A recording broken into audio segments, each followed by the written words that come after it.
la democracia y la sostenibilidad van de la mano. Y ya tenemos en línea a nuestro amigo Pedro Afonso del Pino, abogado, profesor de Derecho Constitucional, experto en el área municipal. Su Twitter, Afonso del Pino. Corrijo que no lleva L, por favor, porque algunos se confunden. @Afonso del Pino. Con él venimos haciendo una gira verificando cómo funcionan las gestiones municipales en distintos países del mundo. Ya hicimos América completa, inclusive con sus islas, cruzamos el charco, ya hemos estudiado algunos municipios en Europa y estamos en Luxemburgo, entiendo, el día de hoy. Eso para hacer una comparación y confrontar cómo es esto con cómo funciona el municipio venezolano y entonces para tomar lo bueno o desplazar un poco lo malo. Es así como funciona esto también de la globalización y por eso me encanta esta labor. Puede rescatar muchas de estas entrevistas en nuestra página genteyciudad.org. ¿Cómo estás, Pedro? Bienvenido. Hola, María Alejandra, muchas gracias, muy bien. Sí, cuéntanos entonces, nos vamos hoy a Luxemburgo. Sí, vale, bueno, mira, Luxemburgo es un estado muy pequeño. Para la publicidad, es decir, que lechería nace un monarca, porque es justamente una ciudad que nace con un rey, ¿no? Es una ciudad, bueno, allá no hay rey, es un duque, es el único ducado del mundo, el único estado ducado. Es un sistema monárquico, pero democrático, constitucional. Ahí hay un parlamento y hay un primer ministro que se llama ministro de Estado. Pero es un país muy chiquito, un país de unos escasos 2.500 kilómetros cuadrados y unos 700.000 habitantes. Es decir, es pequeño, pero está densamente poblado. Y a pesar de ser muy pequeño, tiene, como ya lo vimos con Bélgica, tiene múltiples lenguas. Es decir, confluye gente de Bélgica, de Francia, de Alemania. Es decir, inclusive la zona libre de Europa nace en Luxemburgo, el libre tránsito. Es decir, es un estado chiquito, pero que tiene que arreglárselas para que todos puedan convivir bien. Claro, porque están apretaditos además por esa densidad. Pero imagínate estar apretaditos en gente diferente, ¿no? Sí, gente que habla distinto, ¿no? Sí. Entonces, con más razón, ahí se acude al modelo descentralizado. Y a pesar de ser un estado muy chiquito, tiene 102 municipios. Es decir, ellos lo llaman comunas, al estilo francés. Es decir, 102, una tercera parte de los municipios venezolanos, pero en un territorio súper pequeño. Esos municipios tienen su alcalde y su consejo municipal, que son electos cada 6 años. Y llama la atención poderosamente que tienen muchas competencias. Tienen competencia en educación, tienen competencia en construir carreteras, en establecimientos de salud, en servicios públicos, en planificación, inclusive en seguridad social, que suele ser un tema muchas veces de carácter nacional. Entonces, mira, a mí me sorprendió gratamente porque cualquiera diría, con razones, es decir, porque es lo típico en el mundo, o sea, si alguien sin conocer diría, no, Luxemburgo al ser un estado tan pequeño, es un estado unitario, en donde prácticamente los municipios no tendrían ninguna función porque todo es asumido por el gobierno central.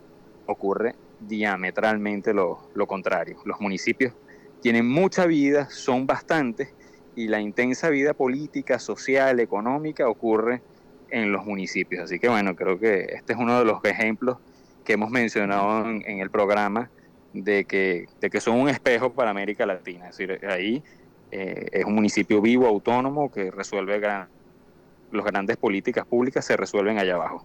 Ajá, y entonces la elección sigue el modelo europeo allí, en el caso de, en muchos de los casos, la monarquía simbólica, pero es el parlamento, el primer ministro, el formato, ¿no?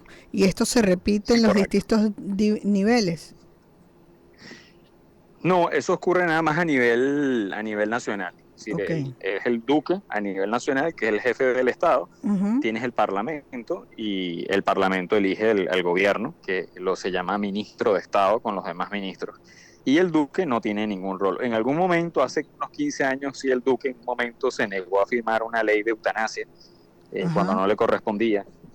Y generó una pequeña crisis constitucional que fue resuelta porque, bueno, el rey terminó asumiendo, el duque terminó asumiendo funciones que no tenía a través de una opinión personal, pero eso se resolvió. De tal manera que nada, el duque es como el rey de Inglaterra o el rey de España, que por más que estén en desacuerdo o de acuerdo en una situación, son simbólicos, no expresan opiniones y se dedican a ser simplemente jefes de Estado, pero no jefes de gobierno. Y en cuanto a los niveles, la vida municipal. Exacto, pero en cuanto a los niveles de gobierno, también existen las provincias como tales y luego te vas al municipio, y dentro del municipio, ¿cómo son las autoridades? Tienes en Luxemburgo unas divisiones que son más simbólicas. Hay 3 distritos, porque básicamente hay 3 ciudades grandes. Okay. Empezando por Luxemburgo, que es la capital. La capital. Después los distritos se dividen en cantones. Hay 12 cantones en Luxemburgo. Y después los cantones se dividen en comunas, que son los municipios. Son los municipios, pero que los son cantones, 102, dijiste. Que son 102, exactamente. Pero los cantones y los distritos no tienen mayor relevancia desde el punto de vista de la autonomía local. Realmente las funciones locales están asumidas por las comunas. ¿Y tienen un contacto directo entonces con el nivel central? Sí, hay contacto directo con el gobierno central, pero son autónomos. ¿Y cómo se eligen las autoridades? Se eligen mediante el sufragio. Se eligen el alcalde y el consejo municipal. Sí, se manejan de forma... O sea, el alcalde el alcalde no sale del seno del consejo municipal, en este caso. No. No, hay una elección de alcalde y hay una elección del Consejo Municipal, del Ayuntamiento. Y la cantidad parlamentaria que hemos visto que en el caso europeo es gigante en cuanto a quienes participan. No tengo ese dato. Justamente, sí, estaba investigándolo, pero no logré... Pero sí hay un formato federal justamente también para entenderse en los idiomas. Entiendo que francés, alemán, ¿no?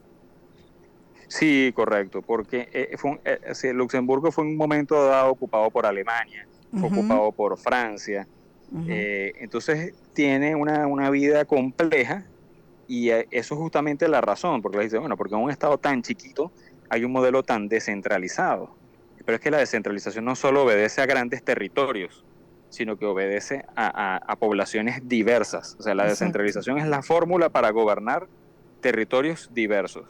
Imagínate en Venezuela, que tanto nos cuesta. Imagínate si en el Zulia hablaran un idioma distinto y en Apure hablaran otro dialecto.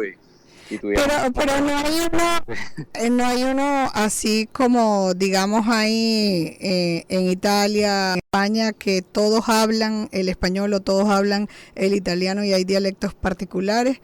No existe esa manera, o es igual como conversábamos la semana pasada, que bueno, hay sectores, porque también hay el luxemburgués, entiendo, ¿no? Como idioma. Correcto, exactamente, sí. En estos estados a veces, o sea, lo que ocurre es que hay un idioma dominante, pero no significa que sea hablado por todos. O sea, pudiera ser el francés eventualmente, o el luxemburgués. En Bélgica no hay un idioma dominante. Sí. Entonces, no es el caso español, o sea, que donde, bueno, a Cataluña hablan catalán, pero también hablan español. Es decir, claro.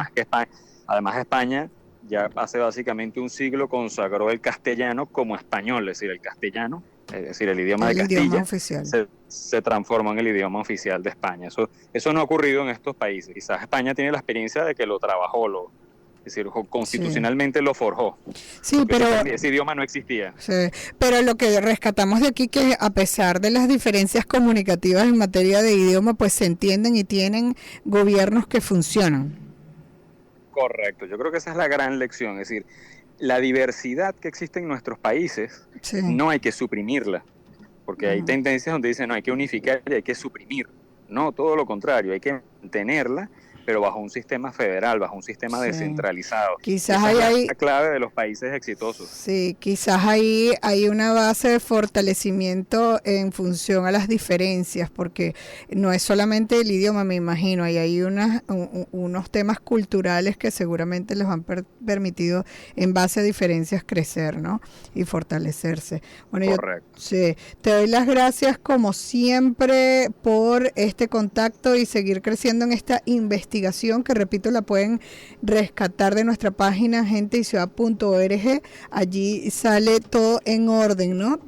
todas estas entrevistas de este recorrido que hemos hecho a nivel municipal por varios países de cómo funciona la gestión municipal con Pedro Afonso del Pino, abogado, profesor de Derecho Constitucional y experto en el área municipal. Síganlo en su Twitter, @Afonso del Pino. Despedimos desde la Gerencia General Juana Bellorín, Armando López y Luis Pérez desde la edición y grabación, Luis Rodríguez desde el control técnico en la coordinación de producción general del Circuito Unión Radio, Jesús Salazar desde la jefatura de producción de Unión Radio 93.7 FM. Se despide Alexandra Gamboa. Jessica Molina lo hace desde la producción general del programa, desde la redacción de mundour.com en Anzoátegui, Saraí Portillo. La suscrita se despide desde el micrófono María Alejandra Malaver Bellorín, certificado de locución 36.581 y de productor nacional independiente 6.264. Sigan nuestras redes sociales, las de Gente y Ciudad, Twitter, Instagram, TikTok, @Gente y Ciudad ORG. Mis cuentas personales también son iguales en todas las redes, Twitter, Instagram, TikTok y LinkedIn,